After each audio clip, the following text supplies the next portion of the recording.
బాన్స్వాడ నియోజకవర్గ రైతులు మరియు కాంగ్రెస్ కుటుంబ సభ్యులు రుణమాఫీ సంబరాల్లో భాగంగా బాన్స్వాడ నియోజకవర్గ కాంగ్రెస్ పార్టీ ఇన్ఛార్జ్ ఏనుగు రవీందర్ రెడ్డి ఆధ్వర్యంలో వర్ణి చౌరస్తా నుండి బాన్స్వాడ వరకు ముఖ్యమంత్రి వర్యులు యనమల రేవంత్ రెడ్డికి కృతజ్ఞతలు తెలుపుతూ భారీగా బైక్ ర్యాలీ మరియు భారీ కాన్వాయ్తో వర్షాన్ని కూడా లెక్క చేయకుండా వర్ణి నుంచి బాన్స్వాడకు బైక్ మీద వెళ్లిన ఏనుగు రవీందర్ రెడ్డి ఏకకాల రుణమాఫీ చేస్తా అని చెప్పిండు. కానీ 4 సార్లు చేసిండు. ఏం చేసిండు? మీటింగ్ పోయిందని అసలు అడగాలి అనే ఉన్నది. లాస్ట్ నేను చెప్పిన సార్ మనం 20 ట్యాబ్లెట్ 25%, ట్యాబ్లెట్ 25% చేసినాం. కానీ అది రైతులకు లాభం చల్లలేదు, రైతులు హ్యాపీగా లేరు. బ్యాంకులకు లాభం అయింది కానీ రైతులకు లాభం చెప్పి కేసీఆర్ ఏం మాట్లాడుతున్నాం ప్రేరించింది.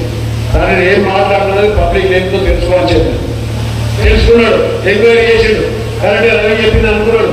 వెంటనే దానికెళ్ళి 2016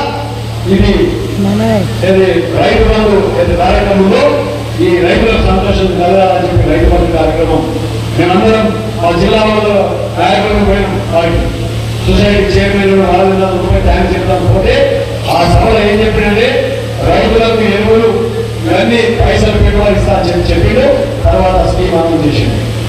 తర్వాత నెక్స్ట్ ఎలక్షన్ 2018 తర్వాత జరిగిన ఎలక్షన్ లో ఏకకాలంలో రుణమాఫీ చేస్తా అని చెప్పిండు. చేసిందా? చేయలేదు. అలా 10,000, 20,000, 25,000 అని చేసిండు. తప్పకుండా ఇచ్చేసింది.